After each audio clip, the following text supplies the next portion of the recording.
Hello and welcome to Warp Fiend Studios, where chaos reigns. Today I'm going to be starting a new series where I take a look at some classic miniatures from the 80s and 90s, starting with this Chaos Champion, and I hope you enjoy it.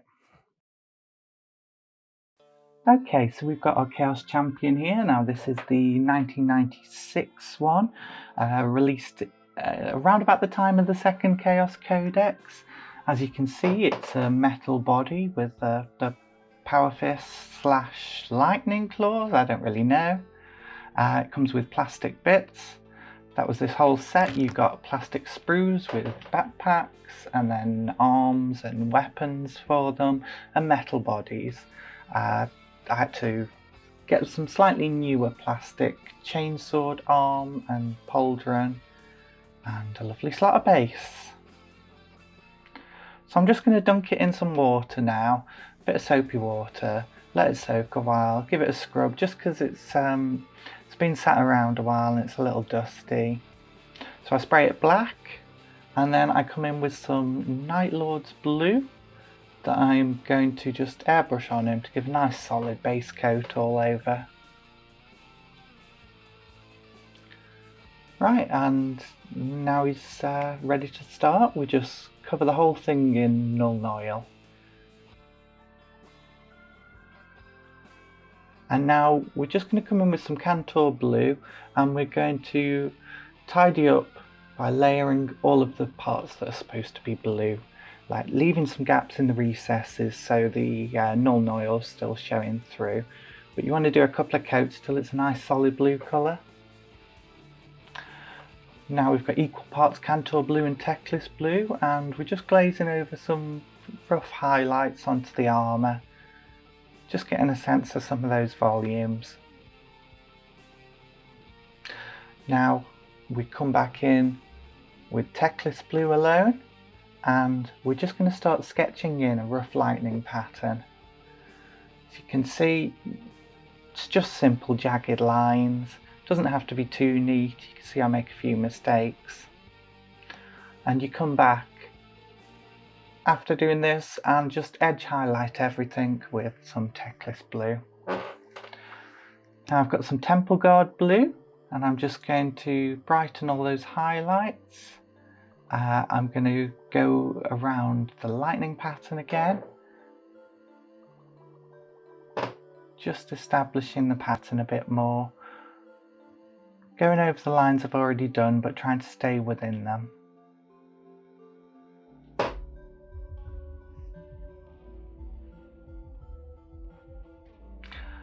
Now we mix 50-50 Temple Blue with Arctic Blue from scale 75. You could also just mix it with Blue Horror instead if you're using Citadel. And we're just taking another pass, just refining all those highlights in the areas that would catch most light. And we're going to go around all the lightning patterns as well. And this time you should be focusing more towards the places where the forks join.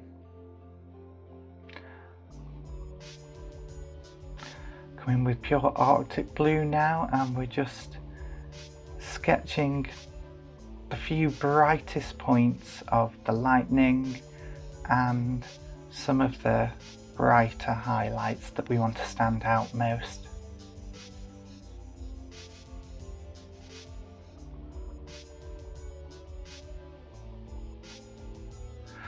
Now we add some red, because what's a second edition model without lots and lots of bright red? I'm going to use Mephiston red to colour in the claws and the chainsword.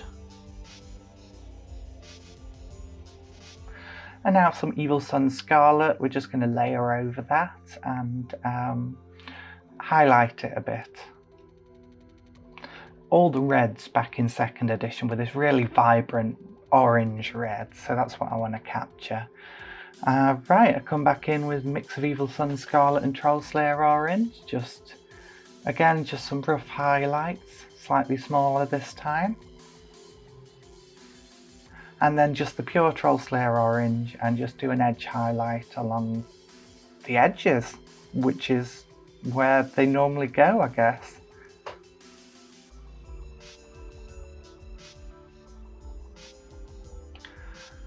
And now take some Flash Gits Yellow and just get the brightest points.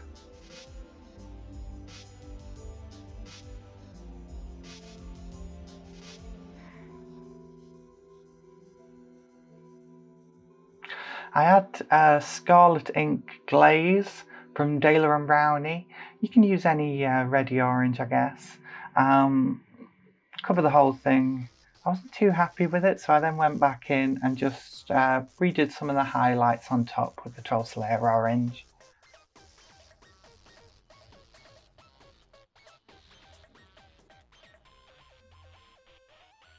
Now I'm taking some Mournfang Brown and I'm going to get all the pouches and belts and also the cables, which I want to be yellow because obviously it's 2nd edition. You can't just have one primary colour, you have to have 2.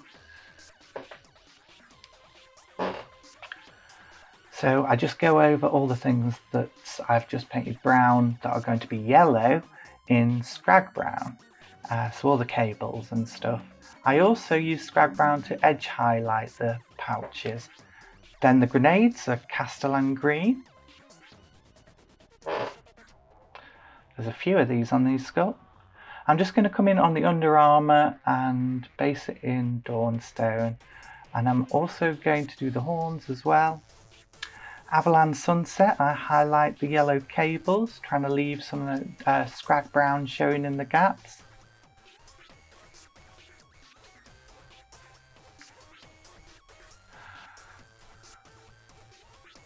And then some Flash Gits Yellow to highlight a smaller section of them.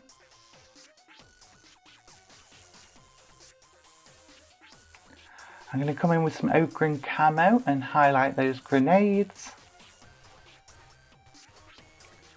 And then I'm going to take some Black Templar and just go over all of the Under Armour, but not the horns. I'm going to save those.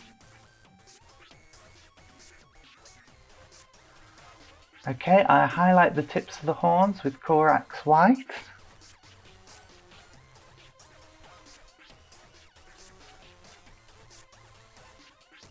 Then I get some Basilicanum Grey and I'm just going to coat the horns in that.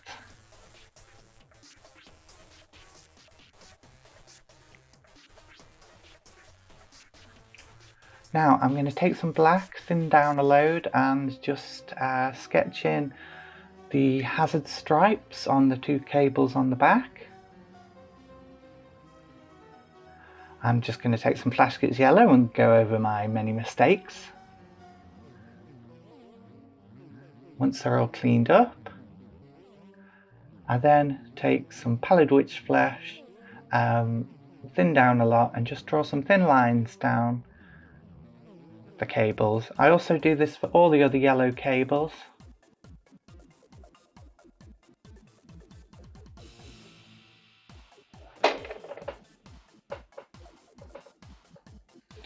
Now I'm going to take some Dawnstone and I'm just going to re-highlight over the Under Armour.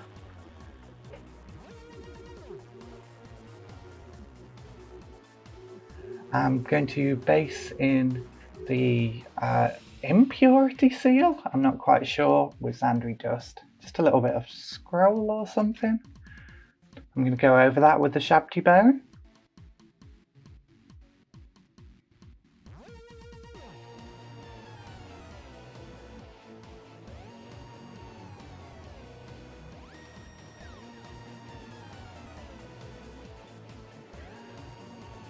And I'm also going to use the Shabti Bone to highlight up some of those pouches again.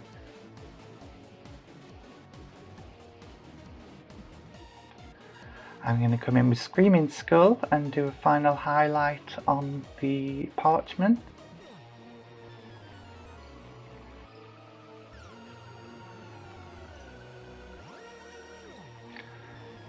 And take some Mournfang Brown, wash it into the recesses, and at the same time I decide to draw some lines of text on there. They're just little hash marks.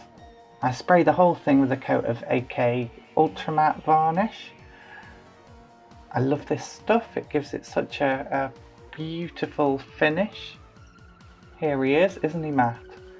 I'm going to take some Viking gold and just base over all the base parts. That's by scale 75. I think it's pretty similar to Balthazar gold or Retributor armour from Citadel. It doesn't matter too much. Then I come in with some thrash metal, scale 75 again, and I just base coat all the bits that are going to be metal. Now I wash down all the gold bits with a mix of Reikland Flesh Shade and Gore-Grunter Fur. I'm going to give this a few coats. I'm just going to build it up around the places I want to be darkest. And here I forgot, I used Black Templar and Nuln Oil to wash the metal parts and also go over some of the gold parts to build up a deeper shadow. Okay, so I'm just going to do the lenses in. There's plenty of tutorials for lenses, you don't need to see that. It's just red, orange, yellow, dotted white. Then I take some Corax white, I'm going to add a final highlight to the horns and anywhere else that I think could do with a little bit of brightening up.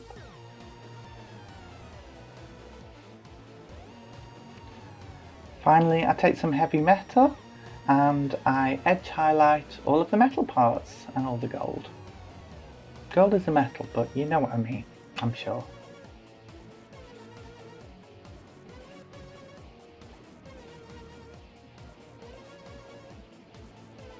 Okay, and I give him a transfer. Just get that thing on there. Come on, come on.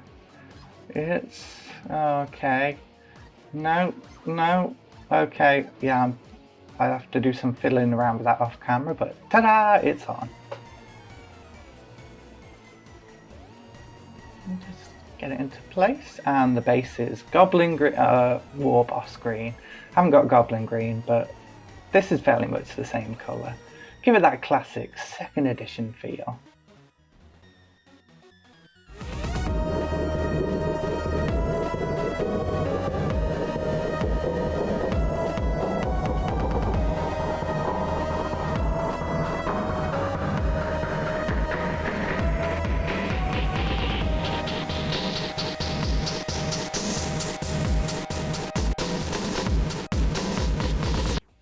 Okay, so there we go.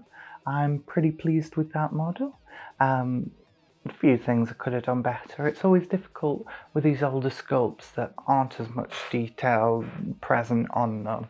To get them to look good next to modern minis, you have to paint a lot of the detail on yourself, or just use more highlights than you would perhaps on a modern mini, like especially Space Marine.